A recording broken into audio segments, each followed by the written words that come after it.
वही हुआ जिसका डर था। पाकिस्तान की कप्तानी नहीं हो गई बल्कि म्यूजिकल चेयर का एक कंपटीशन हो गया और इस दफ़ा उस चेयर पे बैठने में कामयाब हुए हैं Shaheen Shah Afridi, your mind and Pakistan teams 32nd ODI captain, और he will be representing as a captain to Pakistan in the series against South Africa. और यही कहूँगा कि अच्छा नहीं हुआ ये रिजवान को कैप्टनसी से हटा के शाहीन को एज अ कैप्टन ला के ओडीआई फॉर्मेट के अंदर कोई ख़ास फैसला नहीं है एंड ये फैसला बहुत बुरा बैकफायर कर सकता है। इस फैसले के ऊपर बात करते हैं ज़रा, क्या फैसला लिया है, किसने लिया है, क्या सोच समझ के लिया है, सारी चीज़ों के ऊपर बात करते हैं। मैंने जैसे कल की वीडियो में आपको एक चीज़ बताई थी, जब ये मैनेजमेंट आई थी मोहसिन नकवी साहब वाली, सबसे पहला काम इन्होंने ये किया था कि इन्होंने शाहीन शाह अफरीदी को एज अ कैप्टन रिमूव किया था। एंड वजह क्या थी कप्तानी लेने की शाहीन से? वो वजह ये थी कि इनके मुताबिक एक फास्ट बॉलर 5 के 5 मैचेस 4 के 4 मैचेस लगातार नहीं खेल सकता ड्यू टू हिज वर्कलोड।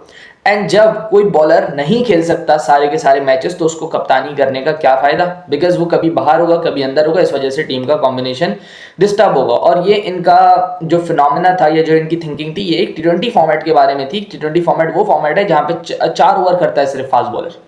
और अब उसी बंदे को, जिस बंदे को इस रीजन की वजह से आपने हटाया था, उस बंदे को उठा के आपने कप्तान लगा दिया ओडीआई फॉर्मेट का। वो फॉर्मेट जिसमें आपने नया बॉल भी करना है, मिडिल ओवर में जरूरत पड़े तो मिडिल ओवर में भी जोर लगाना है, और पुराना बॉल तो करना ही करना है। उस फॉर्मेट में वर्कलोड आपको सूझा नहीं, या वो मसला ही खत्म हो गया, या आप नया रीजन लेके आएंगे कि सर्दी का मौसम है इस वजह से वर्कलोड का जो मसला है वो एंड हो गया। उस वक्त गर्मियां चल रही थी इस वजह से वर्कलोड ज्यादा था, अब सर्दी है तो हम लोगों ने इसको कप्तान बना दिया। मतलब कोई एक बात अगर आप करें तो उसके ऊपर स्टिक तो करें। कि आपने शाहीन को हटाया वर्कलोड की वजह से, शाहीन का आपने नाम लिया, सो आपको तो फिर फास्ट बॉलर को कप्तान सोचना ही नहीं चाहिए था, बिकॉज आपने ऐसा रीजन दिया था।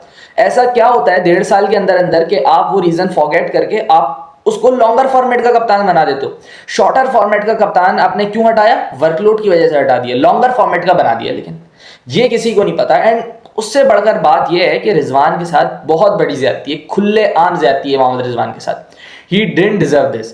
कितनी कप्तानी की है उन्होंने पाकिस्तान की? सबसे पहले तो आप ये बताएं ना, लास्ट अगस्त में आपने कप्तानी दी। सबसे पहले तो मैं रिजवान के ऊपर बात करने से पहले जो तमाशा चल रहा है पाकिस्तान क्रिकेट बोर्ड में पिछले साल से कप्तानी का, उसको जरा एक दफा मैं दोहराऊं आपके सामने तो आपके रोंगटे खड़े हो जाएंगे। आप बोलेंगे ये कौन सा क्रिकेट बोर्ड है, ये कौन सी क्रिकेट फैकल्टी है जो ये कर रही है काम।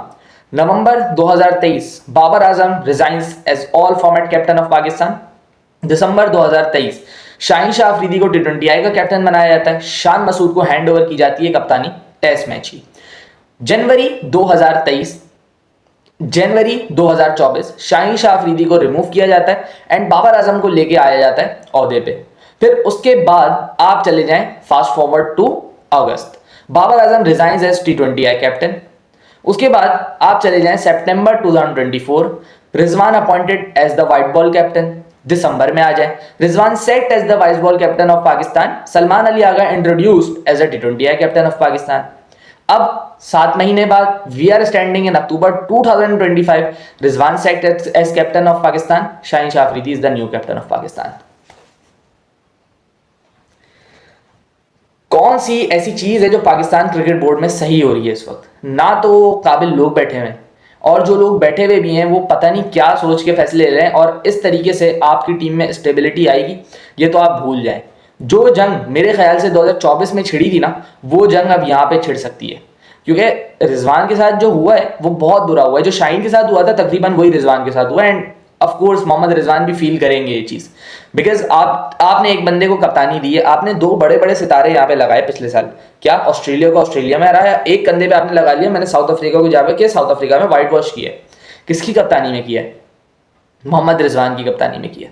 उसके बाद आते हैं आकिब जावेद साहब। आकिब जावेद साहब अपनी मर्जी से टीम बनाते हैं। उसके बाद चैंपियंस ट्रॉफी की बात मैं अगर करूं, सो चैंपियंस ट्रॉफी की सिलेक्शन कमेटी जो थी उसने क्या बोला था? उसने ये बोला था कि एक सिलेक्टर हमारा जो है वो ड्रेसिंग रूम में जाके बैठेगा और वो 11 बना के देगा आपको। सिलेक्टर 11 बनाएगा, या कप्तान ने खिलानी है 11 या सिलेक्टर ने खिलानी है 11? जब आप कप्तान को अपनी मर्जी की 11 नहीं देंगे और फिर ब्लेम उसके ऊपर देंगे रिजल्ट का, तो कहां से निकलेगा रिजल्ट? मैं आपको पहले ही बता चुका हूं, मोहम्मद रिजवान ने ये सारी बातें प्रेस कॉन्फ्रेंस में बोली हुई है कि जितने भी फैसले हैं ये ऊपर से फैसले हैं। कि आप न्यूजीलैंड का शायद तीसरा ओडीआई था पाकिस्तान का जो पाकिस्तान हारा था, उसमें जाके आप सुन लीजिएगा मोहम्मद रिजवान की कॉन्फ्रेंस क्या थी, उसमें उन्होंने यही बोला था। सबसे पहले आप ये तो देखें कि उसको आपने टीम क्या दी है। आपने चैंपियंस ट्रॉफी जैसे बड़े फॉर्मेट के अंदर उसको 4 बॉलर्स दिए और बोला कि जो 5वें का कोटा है ना, ये खुशदिल शाह और सलमान अली आगा से करवा लेना। ये कौन सी टीम है? ये कोई सामने क्या जिम्बाब्वे थी जो रिजवान पकड़ लेता खुशदिल शाह और सलमान अली आगा से? किससे पकड़ता मोहम्मद रिजवान? और टीम आपने खुद बनानी थी। रिजवान को आपने कभी ऑप्शन नहीं दिया खुल के कि आप अपनी टीम बनाओ। तो भाई फिर आप कप्तानी कर लेते ना, आप रिजवान को बोलते आप सिर्फ टॉस करके आ जाओ, सिक्का उछाल के आओ, फिर मैं ड्रेसिंग रूम में बैठा हूँ सामने, मैं बोलूंगा और तुम लोग सुनते जाना, बस इधर उधर होते जाना। क्यों बनाया? फॉर्मेलिटी के लिए कप्तान बनाना तो जात पहचान किया मोहम्मद रिजवान की आपने। रिजवान कोई छोटा प्लेयर है ओडीआई क्रिकेट का या कोई छोटा परफॉर्मर है ओडीआई क्रिकेट का मोहम्मद रिजवान? जब आपने एक प्लेयर को, एक कप्तान को रिस्पेक्ट ही नहीं देनी, जब आपने उसको फैसले लेने का राइट ही नहीं देना, सो जो भी रिजल्ट आए फिर आप उसको ओन करें। ये नहीं हो कि आप मलबा कप्तान के ऊपर डाल दें। और उसने कितनी सीरीजेस हारी हैं जो आप उसको कप्तानी से हटाने पर तुल गए। चैंपियंस ट्रॉफी योर फेलियर, जो पैथेटिक टीम आपने सेलेक्ट करके दी वो आपका फेलियर है। न्यूजीलैंड टूर आकिब जावेद साहब हेड कोच बन के गए थे, इरफान खान नियाजी ने 5 ओवर किए थे, 5 ओवर स्पेल्स कंप्लीट करने के लिए। ये तो आपने 11 बना के दी थी, 4 बॉलर से आप मैच खिला रहे थे ओडीआई का। और जब टीम मैच हारी है तो अब सारा मलबा कप्तान के ऊपर। खुशदिल शाह बॉलिंग कर रहा है, इरफान खान नियाजी बॉलिंग कर रहा है, सलमान अली आगा बॉलिंग कर रहा है। ये वो बॉलर्स होते हैं जो कि आपके ओवर्स पूरे करते हैं जब आपका कोई मेन बॉलर कुट खाए या मेन बॉलर का रिदम ना हो, तब ये जाके ऑप्शंस आप एक्सप्लोर करते हो। हमारे तो ये फ्रंट लाइन ऑप्शंस होते हैं, इरफान खान नियाजी, खुशदिल शाह। तो जब आप एक ऐसी टीम बना के दोगे कप्तान को, तो फिर उसके बाद आप क्या एक्सपेक्ट कर रहे हो कि वो मैचेस जीतेगा? क्या क्या हारा है रिजवान? न्यूजीलैंड की सीरीज, न्यूजीलैंड में कभी आप जीते हो जाके ओडीआई सीरीज? 2010 से पहले की बात नहीं कर रहे, 2010 के बाद बताएं आप कभी जीते हम न्यूजीलैंड में सीरीज? नहीं जीते। तो वो अगर रिजवान वहां पे हार के आ गए तो कौन सी बड़ी बात थी? उसके बाद वेस्ट इंडीज में हारे, हाँ यस उसमें हारे मोहम्मद रिजवान की कप्तानी में, उसमें थोड़े बहुत फ्लॉज दिखे जो थे भी। अबरार को बीच स्पेल से रोक लिया था, अगर आपको याद होगा 7 ओवर में 10 रन दिए हुए थे अबरार ने एंड उनको रोक लिया था। बट वो छोटी छोटी चीजें हैं एंड मोहम्मद रिजवान की कैप्टनसी पे आपको डाउट ही नहीं होना चाहिए। As a wicket keeper you are the best observer of the game. और रिजवान जो कैप्टन है वो एक स्मार्ट कैप्टन है, वो उसने हमें पीएसएल में भी दिखाया, डोमेस्टिक क्रिकेट में भी दिखाया। काफी अरसे से कप्तानी करता हुआ आ रहा है डोमेस्टिक क्रिकेट में और बहुत अच्छा कैप्टन है, बार बार उसने प्रूव भी किया है। रिजवान जो सोचता है वो अच्छा माइंड है उसका क्रिकेट का। ज्यादती है, बहुत बड़ी ज्यादती है ये मोहम्मद रिजवान के साथ। मैं उम्मीद ये करूंगा कि रिजवान इसको दिल पे ना लें एंड अपनी क्रिकेट पे फोकस करें, बिकॉज उनके साथ ऐसा होना नहीं चाहिए था। Rizwan should have continued as a captain.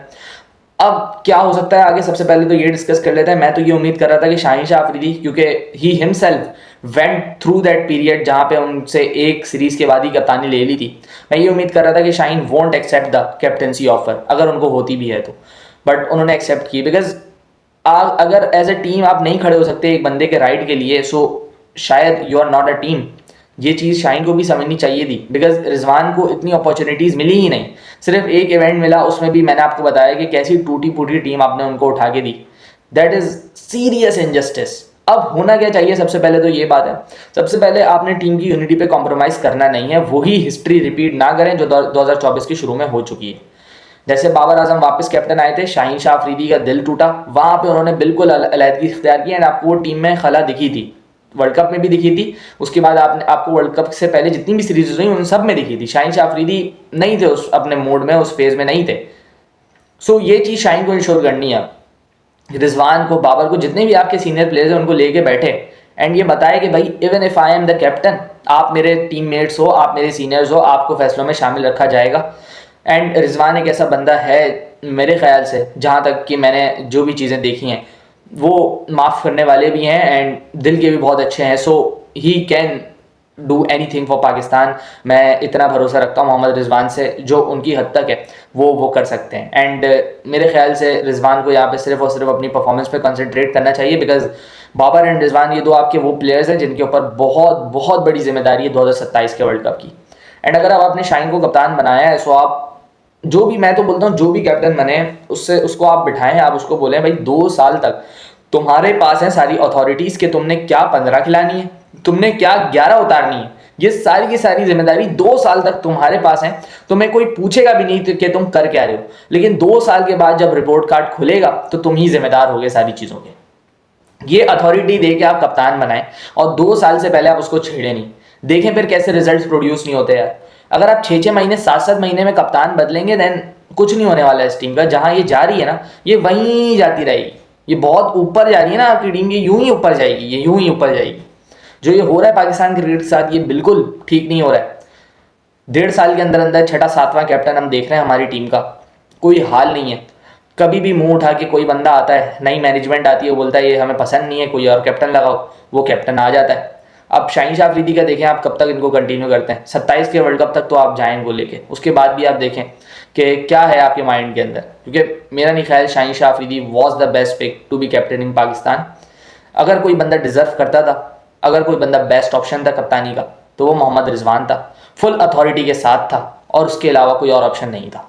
जो आपने कर दिया है उसके ऊपर पानी डालने से या कपड़ा डालने से अगर आँख बुझ जाती है सो देख लें करके। लेकिन मेरा ख्याल है यहाँ से पाकिस्तान क्रिकेट मज़ीद नीचे का सफ़र ही तय करेगी।